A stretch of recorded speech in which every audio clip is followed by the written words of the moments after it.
'Final destination blood lines' 1 hour 50 minutes run టైమ్‌తో sixth ఇన్‌స్టాల్‌మెంట్‌గా వచ్చింది 'ఫైనల్ డెస్టినేషన్'.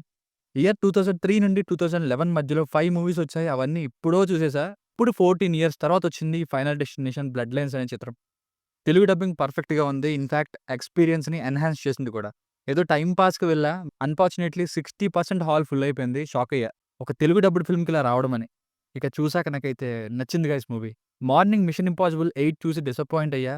అది చూసాక ఇది చూస్తే ఇంకా నచ్చింది. మధ్యలో స్టోరీ టెల్లింగ్ కొంచెం స్లోగా అవుతుంది. స్లో సీన్స్‌తో. అండ్ అలాగే స్టోరీ అయితే అదే ఓల్డ్ ఫార్ములా. ఎవరైతే 'ఫైనల్ డెస్టినేషన్' ప్రీవియస్ పార్ట్స్ చూస్తారో వాళ్ళకి ఫెమిలియర్‌గానే ఉంటుంది లైన్ గూడా. కలలో డెత్స్ అవి నిజమవ్వడం, చావుని మార్చాలని చూడడం. కానీ ఇక్కడ ఒక ఫ్యామిలీ మొత్తానికి ఎందుకు చావు వెంటాడుతుంది అనేది లింక్ చేయడం, సీరీస్ ఆఫ్ మర్డర్స్‌ని టెన్షన్‌తో అన్‌ఫోల్డ్ చేసిన విధానం, ఇవి సాటిస్ఫై చేసి పంపిస్తాయి థియేటర్ నుండి. ఎస్పెషల్లీ మొదటి 20 minutes sky view run time అయితే పిచ్చి పిచ్చిగా నచ్చిందండి నాకు. ఆ డెత్ సీన్ డిజైన్ అయితే రీసెంట్ టైమ్స్‌లో నాకు నచ్చిన బెస్ట్ సీను. బల్లగుద్ది చెప్పగలను ఈ సినిమా మీకు నచ్చినా, నచ్చకపోయినా. స్టార్టింగ్ 20 మినిట్స్ మీకు ఖచ్చితంగా నచ్చి తీరుతుంది. కనెక్ట్ అయిపోతారు. ఎంగేజింగ్ స్టార్ట్ అనే చెప్పాలి. ఇక ఫ్యామిలీతో చూడొచ్చా అంటే లేదు. రొమాన్స్ అది కాదు కానీ చాలా ఘోరమైన చావులుంటాయి. బాడీ పార్ట్స్ అవి కనిపించేటట్టు, నుజ్జు నుజ్జు అయిపోయేటట్టు. ఇంకా మిగతా పార్ట్స్ కంటే ఇందులో ఆ క్రూరత్వాన్ని తగ్గించారు. 'ఫైనల్ డెస్టినేషన్' మిగతా పార్ట్స్ చూసిన వాళ్ళకి అర్థమవుతుంది ఈ విషయం ఇంకా. ఇక స్టోరీ లైన్ ఆల్రెడీ చెప్పేసా. కలలోకి హీరోయిన్ వాళ్ళ నానమ్మ చావు కనిపిస్తూ ఉంటుంది మనవరాలికి. అప్పుడు అదెందుకు అని ఆ గ్రాండ్ మదర్‌ని అడగడానికి వెళ్తే, అప్పుడు హీరోయిన్‌కి తెలిసిన నిజాలేంటి, ఆ తర్వాత ఏం జరిగింది అన్నది స్టోరీ. ప్లస్‌ల విషయానికొస్తే నువ్వు ఎంత దూరం పరిగెట్టినా చావు నిన్ను చేరాలి అనుకున్నప్పుడు అది ఎప్పుడైనా చేరి తీరుతుందనే పాయింట్‌ని ఇలా ఒక ఫ్యామిలీకి లింక్ చేయడమే మిగతా పార్ట్స్‌తో ఈ పార్ట్ డిఫరెంట్‌గా, యూనిక్‌గా మార్చిందని చెప్పొచ్చు. ఇక నా ఫేవరెట్ పార్ట్ అయితే ఆ sky view scene.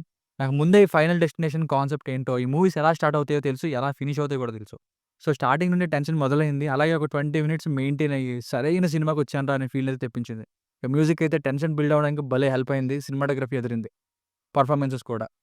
Minus points.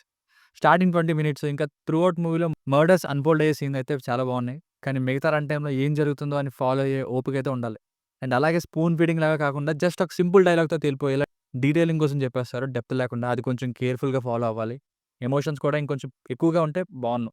And ఆ టాకీ పార్ట్ అంతా కూడా స్లో సీన్స్‌తో ఉంటుంది. సో, ఫైనల్‌గా మూవీకి వర్డిక్ట్ ఏంటంటే స్లో సీన్స్ ఉన్నాయి. అలాగే ఫ్యామిలీ ఆడియన్స్ అండ్ చిన్న పిల్లలు భయపడే విధంగా మర్డర్స్ చాలా దారుణంగా ఉంటాయి. కానీ స్టిల్ మర్డర్స్ అన్‌ఫోల్డ్ అయ్యే విధానం, టెన్షన్ పుట్టించే విధంగా థ్రిల్లింగ్‌గా ఉండడం వల్ల ఓవరాల్‌గా సాటిస్ఫై చేస్తుంది ఫిల్మ్.